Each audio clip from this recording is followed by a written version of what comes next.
Good evening, everyone. It is 5:30 and I'm going to call the meeting to order. Members of the public are invited to participate in this meeting of council by attending the meeting in person at the council chambers located at the municipal office at 10227 Ilderton Road.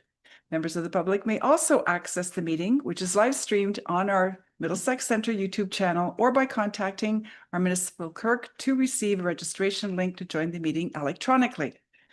I would like to note that Councillor Jean Coles is attending our meeting virtually today. The Municipality Middlesex Centre recognizes that we are gathering on the traditional territory of the Anishinaabe, the Haudenosaunee, and the Lenape peoples. We acknowledge the enduring presence of the First Nations, Métis, and Inuit people on this land and are committed to moving forward in a spirit of reconciliation and respect. Our neighboring First Nations communities, which continue to live as sovereign nations, include the Chippewas Thames First Nation, Oneida Nation of the Thames First Nation, and Munsee Delaware Nation. Now, I'm going to look to councillors. Is there anyone who needs to disclose a pecuniary interest? Okay, there are none. We don't have any additions to the agenda for this evening's council meeting, so the next item is the adoption of the minutes. We have a motion before us that the minutes of the July 2nd, 2025 council meeting be adopted as printed. I have Councillor Shipley and Councillor Arts. I'll call the vote. All in favor? And that is carried. And moving on to the consent agenda, we have items 5.1 through 5.7. Is there anything here any councillor would like to address or speak to? Go ahead, councillor. I have a question for Aubrey. Let me just get it open here. I have two questions. Hi, Aubrey. Through you, Madam Mayor. I'm just wondering, in the numbers for the wellness center, is the solar panel side of it taken off, or is that just straight on usage? Oh, your button. Oh, sorry. There, that one. Oh. To the mayor, to Councillor Cates, no, it's not. What happens with the solar panels, it's actually the generated energy goes directly to the grid. So we get a credit at the end of the year, and that's when the usage is being, so it's basically the cost is getting deducted to our annual energy use.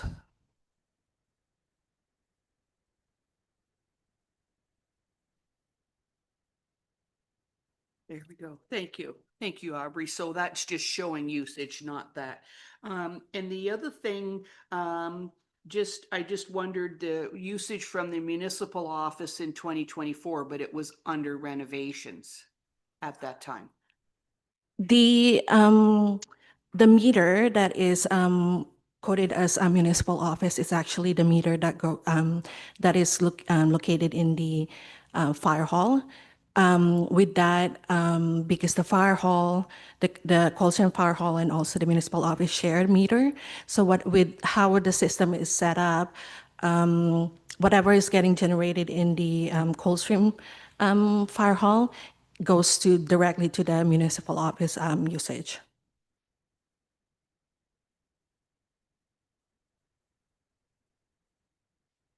Okay. Are there any other questions? Okay, thanks, Aubrey. In that case, we do have a motion before us that consent agenda items 5.1 through 5.7 listed on the July 16th, 2025 agenda be adopted as recommended. I have Councillor Cates and Councillor Burrs. The call vote. All in favor? And that is carried. Thank you. Okay. And now we have a staff report. Fleet replacement guidelines, and Andrew, the floor is yours when you're ready. Through the chair, good evening, Mayor and members of council. I am pleased to present to you today report PWE 39-2025 regarding fleet replacement guidelines for your consideration. The purpose of the fleet replacement guidelines, as found in Appendix A of the report, is intended to introduce a consistent and transparent framework for evaluating and recommending for replacement of municipal fleet assets. These guidelines will support informed and consistent decision-making during the upcoming and future budget cycles. During the 2025 budget discussions, Council requested greater clarity on how fleet assets are evaluated and prioritized for replacement. This report and appended fleet replacement guidelines are the result of that direction. The fleet replacement guidelines were developed using best practices from other jurisdictions, a review of replacement strategies being used by other municipalities within Middlesex County, as well as input from internal departments. Fleet replacement is an important decision for organizations that rely on vehicles and equipment to deliver services. Fleet replacement involves determining the best time to replace aging assets to minimize operating and capital costs while maximizing productivity and maintaining safety and reliability. Replacing fleet assets too early can result in unnecessary capital expenditures, while replacing fleet assets too late can lead to service disruptions, increased operating costs, and safety risks. The fleet replacement guidelines, as appended to this report, use both a qualitative and quantitative scoring system that takes into consideration 5 criteria. The 5 criteria that will be used to score and prioritize fleet replacements are kilometers or hours, age, condition, reliability, and criticality to municipal operations. Each criteria is assigned a score from 1 to 5 in accordance with the guidelines, with a total score of 25. Assets with a total score of 15 or less are generally fair, good, or very good. Assets with scores of 16 or higher are identified for replacement through the budget process and are identified as poor or very poor. This rating system also aligns with the municipality's asset management plan to ensure consistency between these two documents. At this time, there are no financial considerations. All future fleet replacement requests will use the fleet replacement guidelines should they be approved by council and will be brought forward for approval through the annual budget process. Staff are requesting that council approve the fleet replacement guidelines as found in Appendix A, and I will pause at this time and ask if there are any questions. Thank you. I look to councillors for questions. I'll start with you. Well, whoever's got one. You start with Okay. me?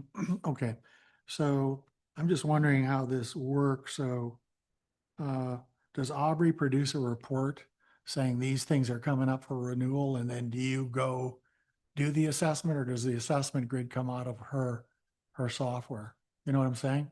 And then there's a final, you actually look at the piece of equipment and say physically it is or isn't. Can you comment on that? Great question through the chair.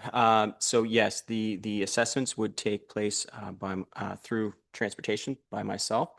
So we would look at age. We would use Aubrey's work order system to generate the number of times that an asset is in the shop for repairs, determine what types of repairs those would be. We exclude any preventative maintenance items and general wear items like brakes and things like that. The actual condition assessment would be conducted by the fleet mechanics. So in-house mechanics would evaluate the body, the condition of the vehicle, and provide that scoring system. And then the rest would be handled by myself in transportation. Okay, thank you. Just, one follow-up. Go ahead. Go ahead. Look, I'm authorized. That's okay. He's following up. Did you? Okay. So if you look at something and, let's say you agree it has another 2 years, but it was up for replacement, does that go to her and then she revamps that in the software? Do you know what I'm talking about? It's come due now, but you think you can get another 2 years out of it. What happens? Does it just go back to her and she puts it into the system that it's another 2 years before it comes up? Through the chair to Councillor Burrs, we would identify assets that have expected life increases through the 5-year capital program. So that would be identified in the capital program. So you'd see them in future years, say 2027, 2028 as an example. Okay, thank you. Okay, I'm along the same line as what Greg asked, so that's fine. Okay. Is there anyone else? Aubrey. To the mayor, to Councillor Burrs, just to add to Andrew's comment, it's more a coordinated activities between me and Andrew in the beginning of each year. So what's going to happen, we'll look into assess all our fleet every year. And then if we find out that we can still extend the life of the asset, we will be changing the condition of the asset itself in the system. So, for example, if we find out that there's 2 more years left in the life of the asset, it will be replaced. Like the condition will be replaced in the new system. The other piece of that, of course, is the lead time to order some of the product. 2 years isn't uncommon sometimes, so being ready is a good idea. Is there anything else from anyone? Okay, in that case, we have a motion before us. That report, Public Works and Engineering, number 39, 2025, regarding fleet replacement guidelines be received, and the council adopt the fleet replacement guidelines as found in Appendix A to this report. A mover, please, Councillor Cates and Councillor Shipley, all in favor? And that's carried. Thank you. Okay, the motion before us now is that council move into public meetings at 5:41 p.m. pursuant to the Planning Act, RSO 1990, as amended, to consider the applications that are listed on the July 16th, 2025 council agenda. So before we get started, I've got some opening comments just to set the stage. Members of the public that wish to receive further notification on any of the applications that are being considered today, I ask that you please send an email to planning@middlesexcenter.ca requesting further notification. Please be advised that comments expressed and written material presented are a matter of public record. If you have questions on any of the applications being heard this evening, we ask that you direct those to the appropriate planner on the file. Members of the public that have requested to speak will be given a maximum of 5 minutes to address council and provide comments on the applications. In keeping with our procedural bylaw and our R-zone policy, I would remind all of our meeting participants to use respectful language and uphold our values of cooperation, trust, and openness. There is an order, and it is as follows. The chair, that is myself, will ask the planner to explain the purpose of the application and to present the staff report. Then the applicant or their agent has the opportunity to speak to their application. Those who have registered in advance and are attending in person will be asked for their comments. Those who have registered in advance and are attending virtually will then be asked for their comments. And remaining members of the public who are present and wish to delegate will be called on for additional comments. Then council will have the opportunity to ask questions of the applicant, delegates, and or staff. And finally, then ask for to consider motions regarding the application.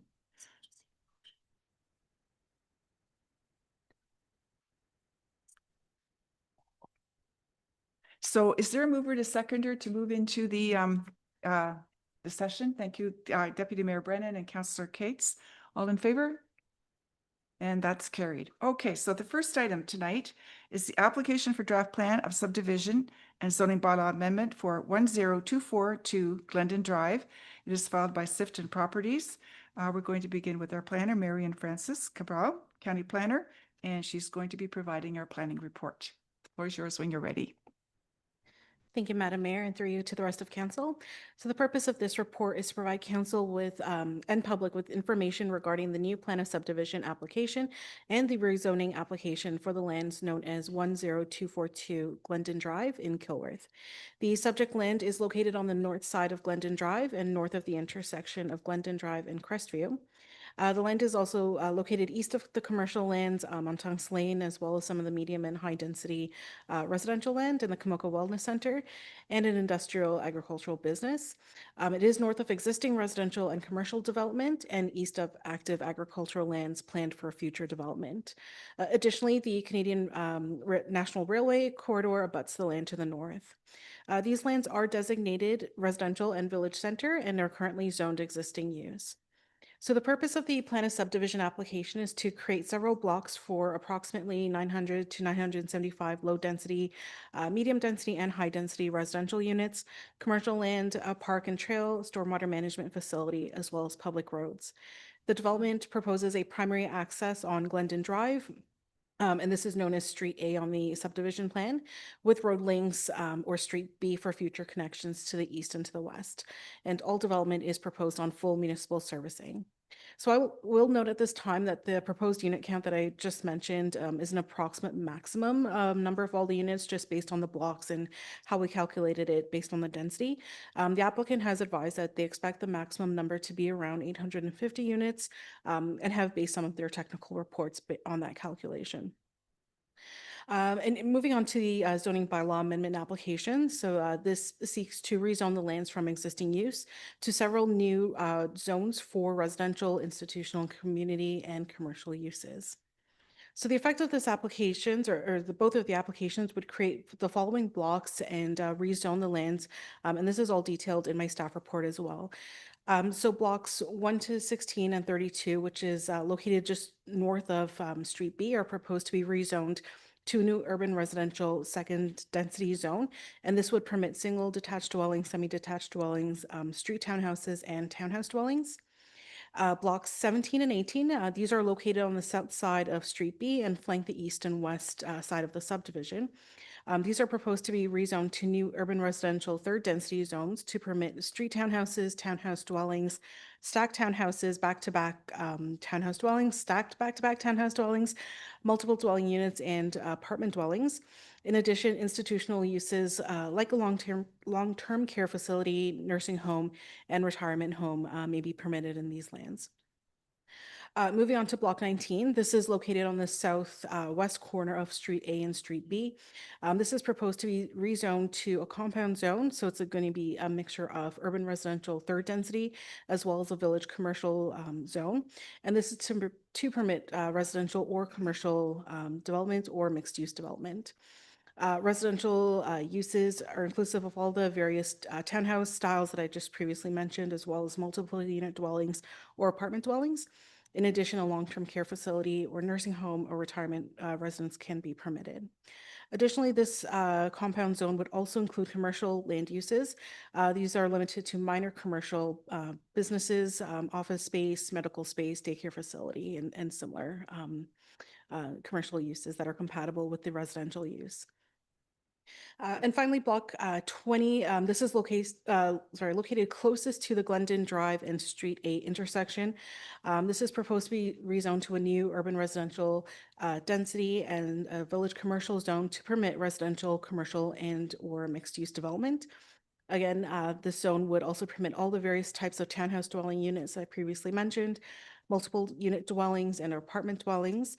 Additionally, it would permit a long-term care facility, nursing home, and retirement residence. And again, commercial land uses are limited to minor commercial uses that I previously mentioned. I will note that the proposed zones for block 19 and 20 are similar in nature. However, the applicant has requested that block 19 have some flexibility to permit residential uses as a standalone use, whereas block 20, which fronts onto Glendon Drive, would be a true mixed use or commercial block. Additionally, block 20 does have a taller or a higher maximum height for the apartment dwellings. In block 20, it's proposed to be 36 meters, whereas block 19 is proposed to be 28 meters. And this is again specific to apartment dwellings. All other uses would be limited to 20 meters in both zones.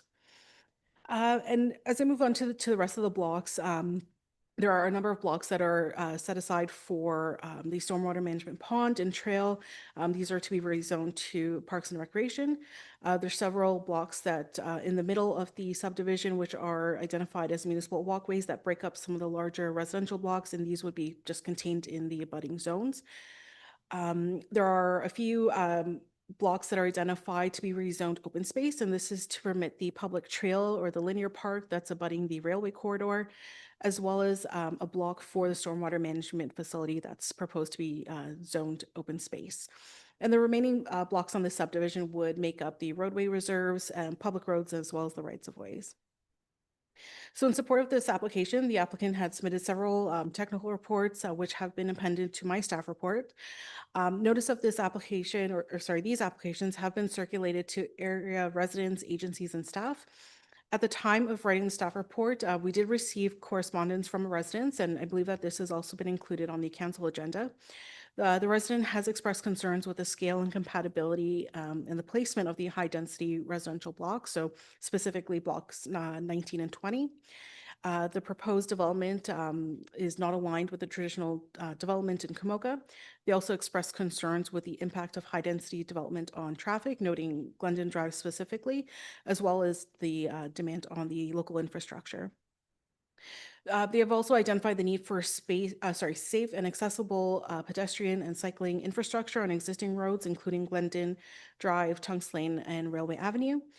They also have concerns with the proposed height, design, and massing of development on Block 17 specifically, and also the need to have comprehensive studies completed for some of the high-density development, including shadow, noise, and traffic studies.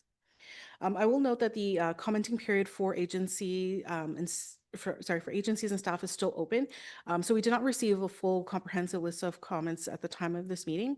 However, we will still be reviewing, as well as staff will still be reviewing some of the more technical and engineering reports submitted by the applicant. We did receive comments from CN Railway. And these are the standard comments they would typically send to the municipality for any development within proximity to the railway corridor.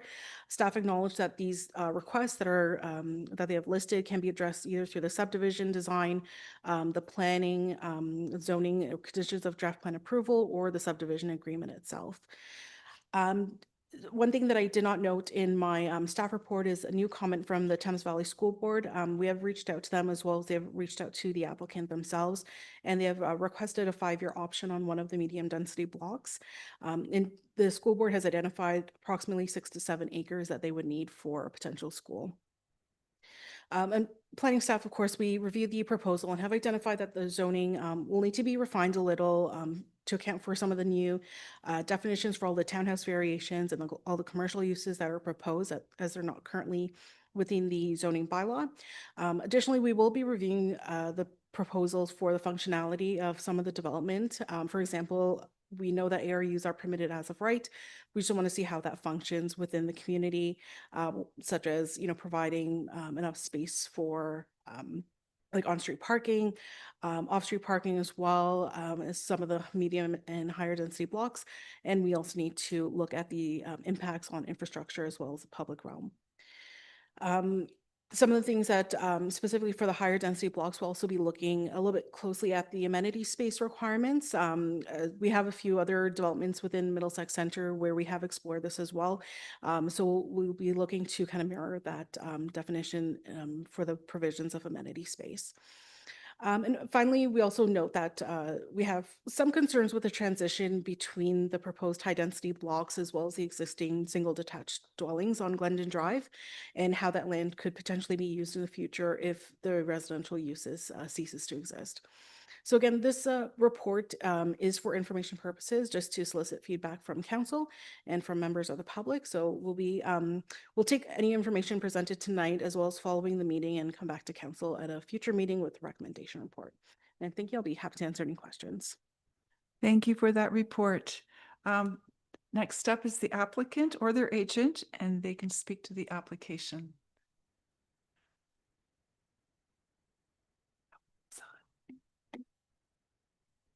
Thank you, Madam Mayor and members of council. Thank you for hearing this application today.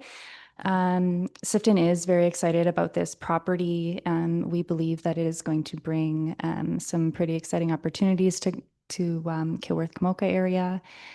That was a very well put together report, so there's not a lot that I can add to that, but there are some pieces that we are exploring, such as some sustainability components, such as solar or geothermal pieces that we may be able to bring to this site, and it's kind of in the works right now, but it's something that is on the table, as well as a wide range of residential uses, as Marion has suggested. So each residential unit type would bring kind of that different demographic, different affordability range to the community. So we are excited about that as well.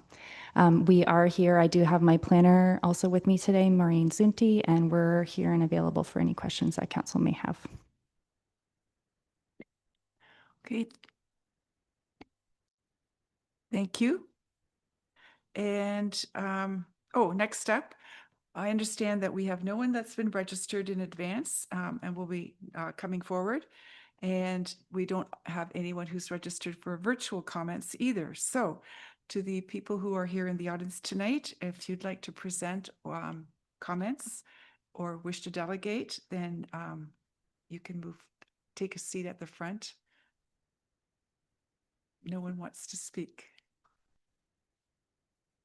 Is no one presenting? Okay. In that case, then I'm going to look to council. Do we have questions for the applicant? And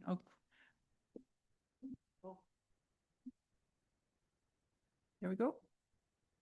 Oh, okay, I'll go first. Mine are short.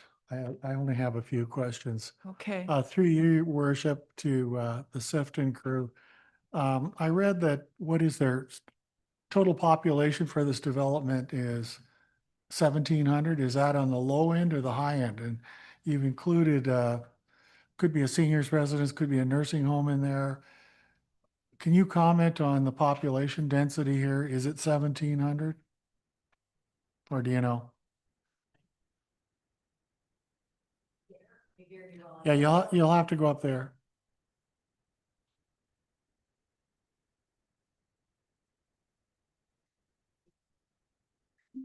Turn. She's on, okay. So I think the population was calculated based on sort of the standard numbers for different types of dwelling units, sort of at a maximum. So I would expect that that would probably be more of an upper limit in terms of the population. If there are nursing homes or other types of retirement homes, the numbers per unit there are generally lower than the numbers that would have been used in some of the calculations. So I would expect it would be on the higher end. Okay, what do you mean by higher? And make closer to 2,000, it's at 1,700? No, no, no, the 1,700 I would expect would be more of the higher end. Is that the higher end? Yeah, Okay, all in? based on what I was Okay. calculating in the past. So I just have a couple follow-up questions and then I'm out. How long do you think it takes to build this out from the start? I know it depends on selling stuff, but is this an 8-year project? I may defer that to Nicole, but probably I would expect it to be an 8 to 10-year project at least. Phil, our vice president, is not here tonight, but you know, I know that he anticipates this would be a longer term project, you know, certainly Okay. based on market demand. And my understanding in other conversations with Sifton is that it's likely that the low density and the townhouse blocks, the north of the Street A would probably be the first phase. This is my understanding. Okay, so final question is, your sole construction access is off Glendon, Street A, is that correct? As far as I'm aware. Okay, thank you.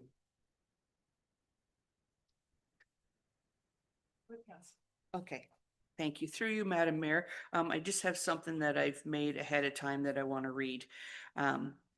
Thank you to everyone that provided their feedback, concerns, and input. Thank you, Marion, for your detailed report.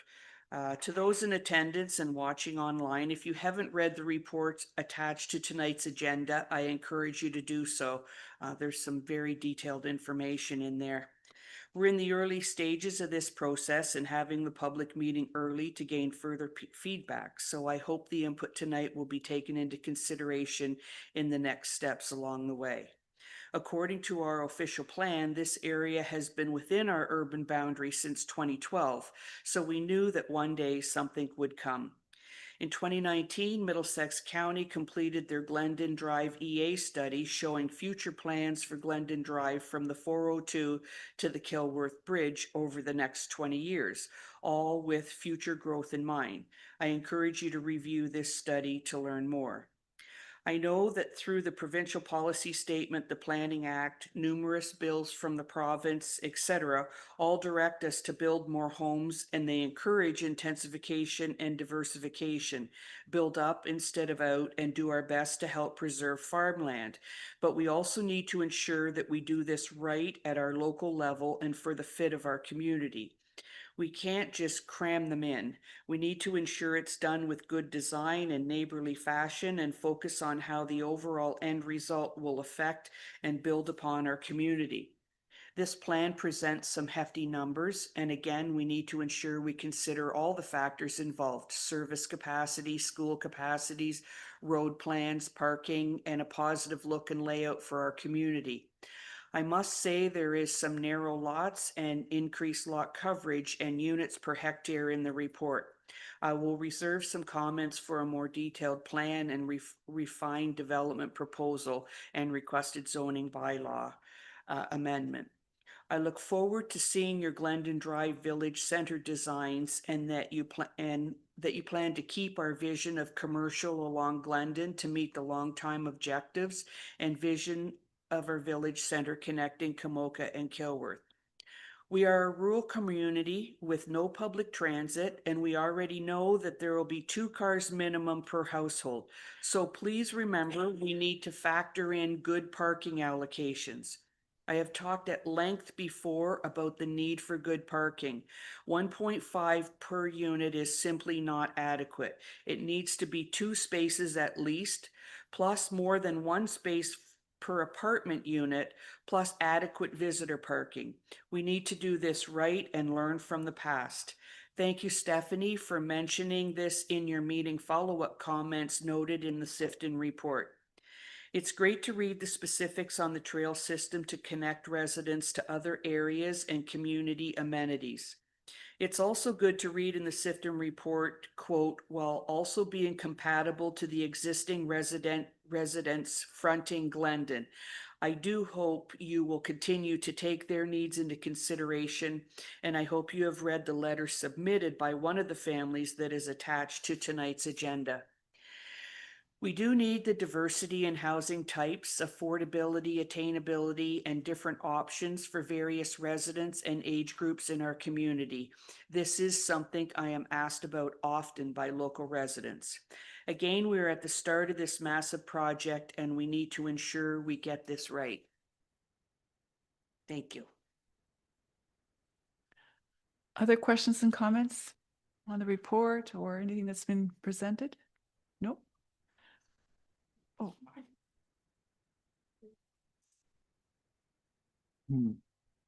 Through you, Madam Mayor, I've got a few questions. I tried to read most of it, and I'm not exactly a rocket scientist, but I'm assuming we're working at 11.35 hectares. That's what they've been saying for buildings.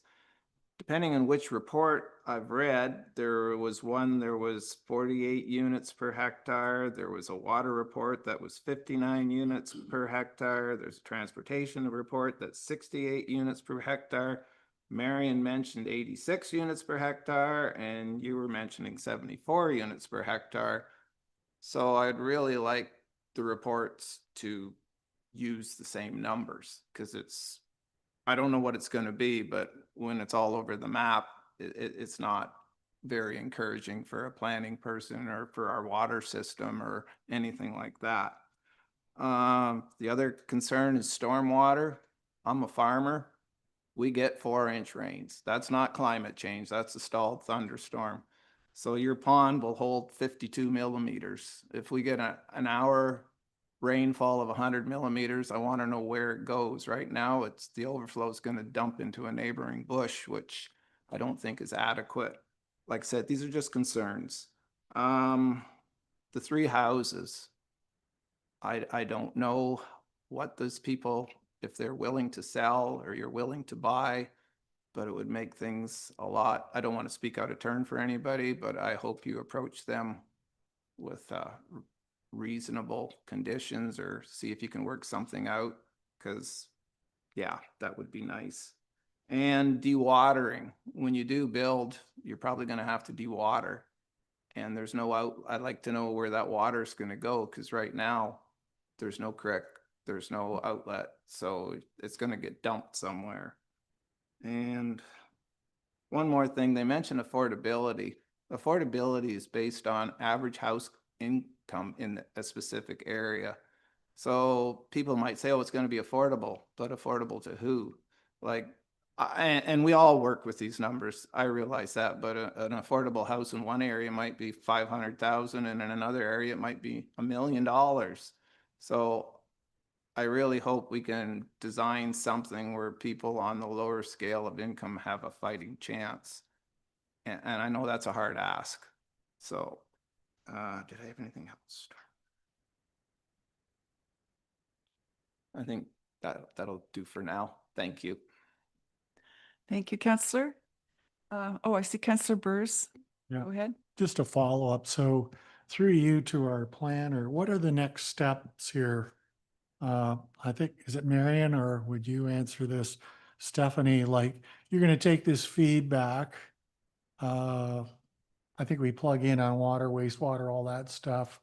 The county chimes in on the roads, but what are we, a couple of years out on this? Is that how far it's gonna take, or how long it's gonna take? Yeah, so as Marion mentioned, sorry, through the mayor to Councilor Burrs, as Marion mentioned in her report, we are still kind of from an approval perspective, we are still doing our technical reviews. We did want to have the public meeting earlier in the process, especially considering the summer break in August. So we are still doing that technical review. In accordance with the Planning Act, I mean, there are timelines for the approval of plans of subdivision. So currently the county is the approval authority for the plan of subdivision. So we are hoping that we'll be able to bring a recommendation report both for the plan of subdivision and the zoning bylaw amendment within the coming months to meet those Planning Act timelines. So yeah, we're going to continue to work with the proponent on some of the kind of areas of concern that we've had initially, just to help work through some of those and work through those technical studies. But hopefully we will be able to get kind of on the approval side, within, I'm going to be optimistic, within 2025. And then of course we'll have to go through the design. They'll have to go through the design and satisfying draft plan conditions after that. So in terms of shovels in the ground, it's not, a year or two out is reasonable.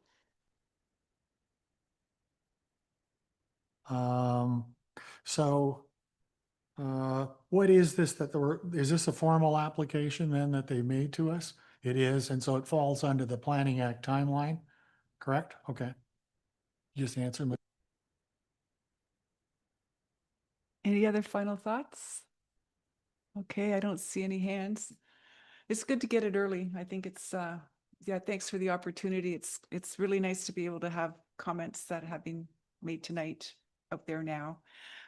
So if there is no one else, then we do have a motion before us, and that is that the report PLA 42, 2025 with respect to the plan of subdivision application 39T MC 2501 and zoning bylaw amendment application ZBA 5, 2025 filed by Sifton Properties Limited for the land known municipally, as 10242 Glendon Drive in the municipality of Middlesex Center be received for information. A mover, please, and a seconder. Moved by Councillor Cates, Councillor Shipley, all in favor? And that's carried. Okay, we don't have any more public meetings, so we need a motion to go come out, and that is that the public meetings adjourn at 6:08 p.m. and council resume its regular meeting. Councillor Arts, thank you, and Councillor Cates, all in favor? And that's carried. Thank you. Okay, there are no notices of motion tonight. We do have a number of correspondence items. Is there anything here that anyone would like to comment on, pull out for discussion? I don't see any hands. So the motion before us is that correspondence items 10.1 through 10.7 be received for information. Mover, please, and seconder, Deputy Mayor Brennan, Councillor Cates, thank you. All in favor? And that's carried. Okay, Councillor, oh, sorry, Deputy Mayor Brennan? Yeah, this is the last county council meeting. Yeah. So there was a report in here, I believe. Is there anything you wanted to add? It was, No, no. I didn't watch it or Okay. anything, so I can't. Okay, so there is no update. It was a pretty low-key meeting, as I recall. Oh, yes, food was involved. We had an outdoor lunch, and it was recognized that the 225th anniversary of, or 175 for that. There's a number of anniversaries this year, but yeah. Yeah, well, I think holidays are warranted, though. Okay, is there any other business tonight? No. Okay. In that case, the bylaws are before you, and the motion is that bylaws 2025-056 through bylaw 2025-058 be adopted as printed. Moved by Councillor Burrs and seconded by Councillor Cates. I'll call the vote. All in favor? And that's carried. And now we need a motion to go into closed session, and that is that Council for the Municipality of Middlesex Centre adjourn to closed session at 6:10 p.m. pursuant to Section 239(2) of the Municipal Act 2001 as amended to discuss the following matters.